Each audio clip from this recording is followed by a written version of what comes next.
குலதர்மஹ சனோ வீர பிரமாணம் பரமம் ச தத். இது நான் எப்போவுமே இந்த விஷயங்கள்லாம் கடைசி நாள் அன்றைக்கி தான் சொல்லுவேன். முதல் நாள் அன்றைக்கி சொல்லிட்டா பிடிக்காதவா பல பேர் அடுத்த நாள் வராமல் இருந்துருவா. அதனால் ஜாகிரதையாக உபன்யாசம் இன்றைக்கி கடைசி நாள்னு பார்த்து சொல்கிறது. அதனால் இது எப்படின்னா, சுவாமி நீங்கள் அடுத்த வருஷம் வந்தேன்னா அதுக்குள்ளே மறந்து போயிடுவா நான் சொன்னது. அதனால் தேனத்வாம் ந பிரவீத்யே தத் சந்திக்தம் வச்சோரிஹன்னு அப்படின்னு ரொம்ப அழகாக எடுக்கிறார். அப்போது பீஷ்மர் சொன்னார், ஷல்யா நீ கொடுத்துரு. இந்த ஷல்யன் ரொம்ப முக்கியமானவன். ஏன்னா இந்த பெண்ணினுடைய அண்ணா இருக்கான் பாருங்கோ, இவன் தான் பிற்காலத்தில் கர்ணனுக்கு யுத்தத்தில் ஒரு நாள் சாரதியாக வரப்போகிறான். அது என்னன்னு ஒரு சுருக்கமாக சொல்லிடுறேன். இப்படியே சுருக்கமாக சொல்லி அது அங்கெங்கேயோ பாகவத தொட்டு தொட்டு வருது. அதை சொல்ல ஆரம்பித்தா விட முடியல. என்ன பண்ணிடுறான் துரியோதனன், பெரிய சாலு அவன். மத்ரதேசத்து ராஜா அப்போது இந்த மாதிரி, அதாவது நகுல சகதேவனுடைய அம்மாவுடைய அண்ணா, அதாவது சொந்த மாமா, அவர் பாண்டவாளுக்கு உடன்துணையாக இருக்கணும்னு அவ சைன்யத்தில் சேரணும்னு வரார். பெரிய சைன்யம் வருது.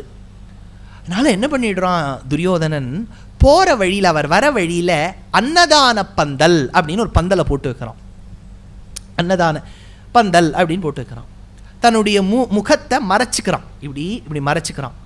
மறைச்சுன்னுட்டு மத்ரதேசத்து ராஜா வர வைக்கிறான். எல்லா பக்கமும் எம்பளம் எல்லாம் எடுத்துடுறான். பாம்பு எம்பளம் எல்லாம் எடுத்துகிட்டு உள்ளே வாங்குவோம் இவர் பாவம் யாரோ போகிறவர் வரவருக்கெல்லாம் சாப்பாடு போடணும், ஒரே பசிக்கிறதேன்னு இந்த ராஜா உக்காந்துக்கிறார். சாப்பாடு போட்டு கை அலமின உடனே, அப்பா நீ யாருப்பா, உனக்கு ஏதாவது உதவி பண்ணணும். அப்போ தான் முகமொழி எடுத்து சொல்கிறான், நான் துரியோதனன்.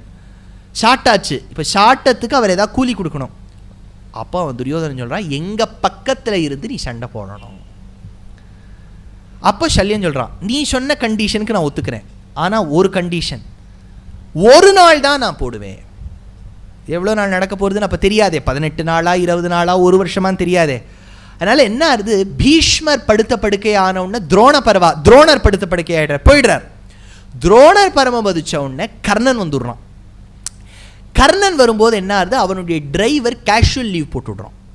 ஏதோ லீவ் ரொம்ப அக்யூமுலேட் ஆகிருக்கு, டிசம்பருக்குள்ளே போயிட்டா லேப்ஸ் ஆகிடும், அவன் லீவ் போட்டு விட்றான். சாரதி ஓட வேண்டாமா முன்னாடி, யார் சாரதியாக போடுறது?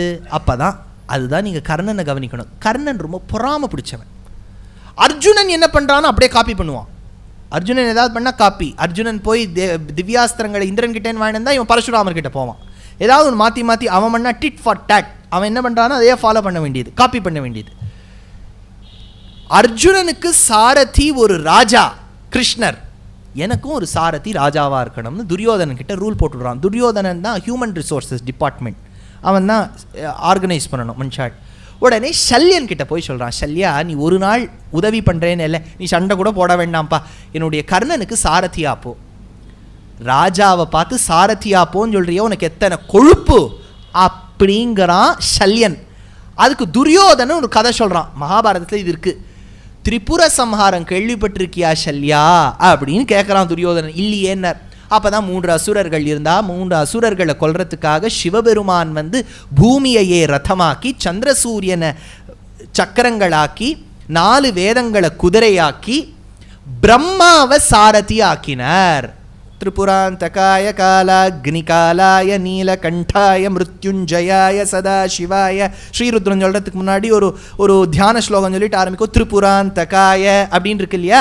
அந்த திரிபுர சம்ஹாரத்தை பற்றி வேதமே சொல்கிறது.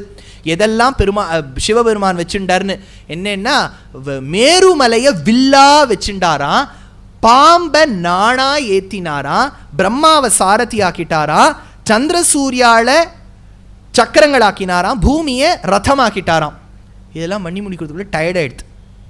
அப்போ என்ன ஸ்ட்ரென்த் வரதுக்கு என்ன பண்ணுறதுன்னு யோசிச்சார். அப்போ தான் வேதம் சொல்கிறது, நாராயண அந்தராத்மே குர்வன். நாராயணன் அந்தராத்மாவாவும் வில்லாவும் வச்சுட்டார், அம்பாவும் வச்சுட்டார். அம்பு நாராயணன் ஆயிட்டார். அம்பு நுனி எதுவாச்சு, ஏன்னா அம்பு நுனி தானே போய் தாக்கணும். அதுதான் சக்கரத்தாழ்வார் சுதர்சன சக்கரமா. சுதர்சன சக்கரம் அம்பு நுனியில் இருக்கான். அப்போது பிரம்மாவை சாரதி ஆக்கிட்டார். ஒருத்தர் வேடிக்கையாக சொன்னார், எதுக்கு பிரம்மாவை சாரதி ஆக்கணும்னார். பிரம்மாவுக்கு சதுர்முகம். சிவபெருமானுக்கு ஒரு வேளை கோபம் நெற்றி கண்ணை திறந்தால் இந்த தலைக்கு தெரிஞ்சு தலையை குறிஞ்சிக்கலாம் பாருங்க, அதனால் அவர் வச்சுருக்கார். அதனால் பிரம்மா சாரதி ஆகிட்டார். அதை துரியோதனன் சொல்கிறான். திரிபுர சம்ஹாரத்தை பாகவதத்தில் வரும், நரசிம்மாவதாரம் ஆன உடனேயே திரிபுர சம்ஹாரம் வரும் ஸ்ரீமத் பாகவதத்தில். இந்த இடத்துல சொல்கிறான், துரியோதனன் அவன் வாயால சொல்றான், சிவபெருமானுக்கு சாரதியானார் பிரம்மா, உனக்கு பெருமை கிடைக்கும் சல்யா, கர்ணனுக்கு நீ சாரதி ஆயிட்டியானேன்னு ஒரு வார்த்தை சொல்றான். அப்பேற்பட்ட சல்யனை சாட்சியா வச்சுண்டு இப்போ பீஷ்மாச்சாரியால் மதுரதேசத்து ராஜகுமாரி மாதிரிய பாண்டுக்கு கல்யாணம் பண்ணி கொடுக்கிறாராம்.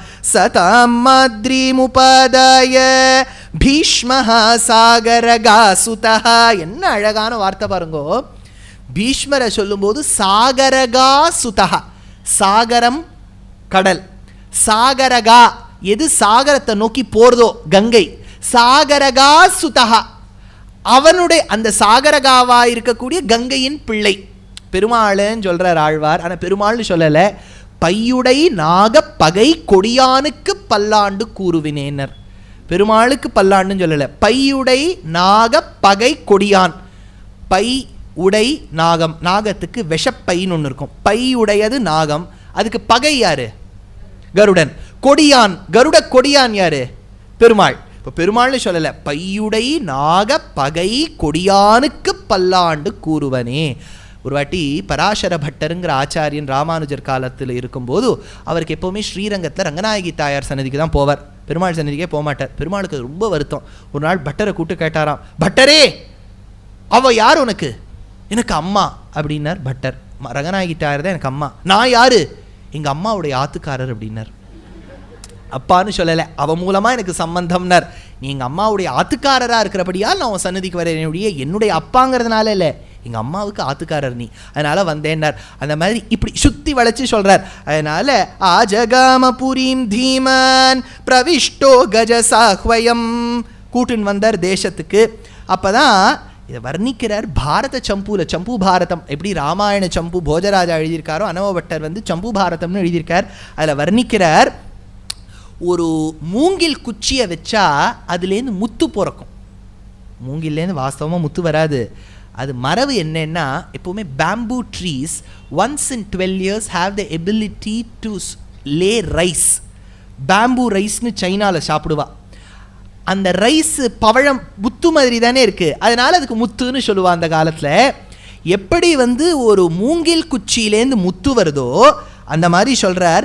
ஹஸ்தினாபுரத்தில் இருந்த இந்த குந்தி போஜ மகாராஜாவின் புத்திரி குந்தியும் மாதிரியும் அதே மாதிரி பாண்டுவும் முத்து பூத்தா போல இருந்தார். துஹினனிகரண வம்சஸ்தூல முக்தா பலானாம் விபுல புஜ விராஜத்வீர லக்ஷ்மி விபூம்னாம் ஹசிதசுரபுரி ஸ்ரீர் அஸ்திசா ஹஸ்தினாக்கியா. ஹசிதபுரி ஸ்ரீ, இந்த ஹஸ்தினாபுரத்தோட அழகு எவ்வளவு அழகுன்னா, இந்த ஹஸ்தினாபுரம் தேவலோகத்தை பார்த்து சிரிக்குமா. நீங்கள் தானே தேவாலயம் சொர்க்கம் சொல்லிட்டு இருக்கேள பாருங்கோ அப்படின்னுமா. ஹசித சுரபுர ஸ்ரீர் அஸ்திசா ஹஸ்தினாக்கியா ரிபுஜன துரவாப ராஜதானி குருணாம். குருகளின் ராஜதானி அவ்வளோ வசதியாக இருந்ததுன்னார். இன்னொரு விஷயம் அன்னமபட்டர் ரொம்ப அழகாக சொல்கிறார். ஹஸ்தினாபுரத்தில் இருக்கக்கூடிய மாட மாளிகைகள்லாம் சந்திரகாந்தமணி அப்படின்னு ஒரு மணியால் ரொம்ப அலங்காரம் பண்ணப்பட்டிருக்குமா. சந்திரகாந்தமணிங்கிறது குளிர்விக்கும், முழுக்க அதால தான் பதிச்சிருக்கா அந்த மாட மாளிகைகள். கிரீஷ்ம காலத்தில் சூரியன் வந்து இந்த மாட மாளிகைகளுக்கு நடுவில் வந்து கொஞ்சமாவது ஆஸ்வாசப்படுத்திக்கலாம்னு வருவானாம். அர்த்தம் என்ன? சூரியன் ரொம்ப நாளி நடுவில் நிற்கிறார்னு அர்த்தம், கிரீஷ்ம காலம்னு அர்த்தம். அதை சொல்லும்போது கூட சந்திரகாந்தமணியின் ஒளியில் இருக்காருன்னு சொல்கிறார். கிரீஷ்மே சுஷீத கிரணகாந்த கிருதோதராசு யத் கோபுராக்ரிமிதரீஷு பதாதகஸ்ய விஸ்ராம்யதோ ஹரிஹயஸ்ய விலம்பனேஷு சின்னம் ததீயதின சந்ததி தீர்க்கபாவஹ. அடுத்தது சொன்னார், பெண்கள்லாம் ஹஸ்தினாபுரத்தில் இருக்காளாம். பெண்களை வர்ணிக்கிறார். பொதுவாக அந்த கண்ட்ரி விமன், அவளுக்கெல்லாம் தலை இருக்கான், கழுத்து இருக்கான், மார்பகங்கள் இருக்கான், தொடை இருக்கான், கால் இருக்கான், 2 பாகம் எல்லாம் மேலேயும் இருக்குது கீழேயும் இருக்குது. ஆனால் இடுப்பு மட்டும் கண்ணுக்கே தெரியல, இல்லைங்கிற மாதிரி இருக்குது. அர்த்தம் என்ன? அவ்வளோ அழகாக இருப்பா. வரானனான்னு பேர். வரானனா அவ வராரோஹா, மகாலட்சுமி சொல்கிறோம் இல்லையா, வராரோஹா யசஸ்வினீம் வசுந்தராம் உதாராங்காம் ஹரிணீம் ஹேமமாலினீம் அப்படின்னு சொல்கிறோம் இல்லையா.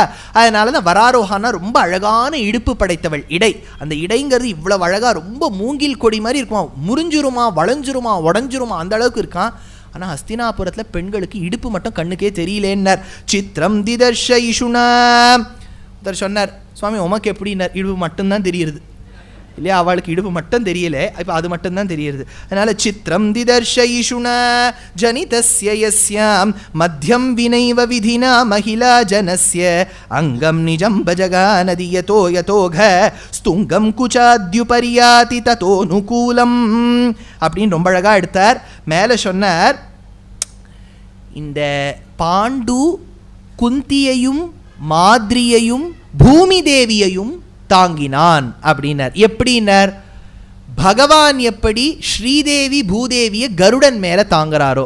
ஆனால் இந்த இடத்துல என்ன ஒரு அழகு ட்விஸ்ட் கொடுத்துருக்காருன்னா, கருடன் பெருமாளை தாங்குறார், பெருமாளோட பூதேவியையும் ஸ்ரீதேவியும் தாங்குறார். இப்போ ஹஸ்தினாபுரம்ங்கிறத கருடஸ்தானத்தில் வச்சுண்டா, பாண்டுவ பெருமாள் ஸ்தானத்தில் வச்சுண்டா, குந்திங்கிற ஸ்ரீ மகாலட்சுமி ஸ்தானத்திலையும் மாதிரிங்கிறவளை பூமி ஸ்தானத்திலையும் வச்சுன்னு தாங்குறான்னு சொல்லலாம். ஆனால் அப்படி சொல்லலை. அவர் என்ன சொன்னார்னா, குந்தியை கருட ஸ்தானத்தில் வச்சுக்கோங்க, பெருமாள் ஸ்தானத்தில் பாண்டுவை வச்சுக்கோங்க, ஹஸ்தினாபுரத்தை பூமி தேவி ஸ்தானத்தில் வச்சுக்கோங்க, ஸ்ரீதேவி ஸ்தானத்தில் மாதிரியை வச்சுக்கோங்க. ஏன் கருட ஸ்தானத்தில் குந்தியை வைக்கணும்னு கேட்டால், குந்தி தான் பாண்டுவும் மாதிரியும் போனோன்னா ஹஸ்தினாபுரத்தையும் அந்த குழந்தைகளையும் தாங்கறா, கருடன் இவாளை தாங்கறா மாதிரி. ஜக்ராஹ நிக்ராஹ பரப்பரஸ்ரீயாம் கரை கராக்ரேண கரேணு சுக்ரமஹ குந்தீஷ குந்தே ஷரதோ யதாரமாம் சமுத்திர காஞ்சீம் சச மத்ரகன்யாம் அப்படின்னார். இவா 3 பேரும் 30 நாள் கல்யாணமானோன்னு காட்டுக்கு கிளம்பினாலாம் வேட்டையாடுறதுக்காக. அந்த வேட்டையாட போகும்போது ஒரு விஷயம் ரொம்ப அழகா சொல்றா. என்னன்னா, Namaskaram. In the coming months of January and February, there are very many discourses of mine, both in Tamil and in English, across different cities. The details of them have been posted on all my social media handles.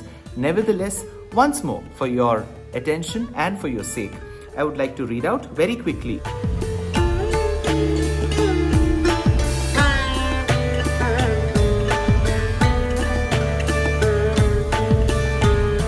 And on the 30th of December, tentatively I am to speak on the importance of Nutiyattu Divyadesham on the Vaikuntha Ekadashi Eve for PGP Auditorium in Singapore. On the 31st of December, it is for Tamil Isai Mandram in Georgetown. I will be speaking on Tiruppugadil Ramayanam.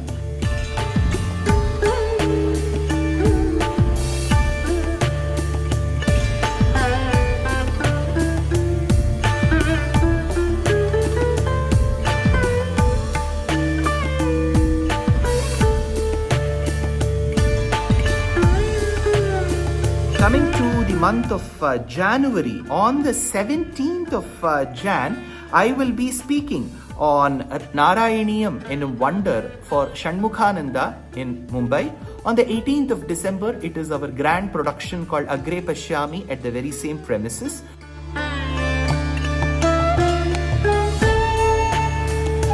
1st of February, I am to participate and speak at the Jain University Summit in Kochi.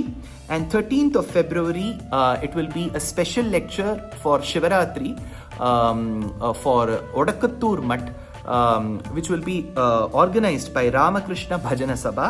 On the 22nd of February, for the first time, I am going to be a part of Mayuram Bhajanotsavam in the very, very famous and very close to heart Mayavaram. So that is the program for now. I know it's too many programs. All this has been put in the form of poster. Please do participate wherever you can. Namaskar.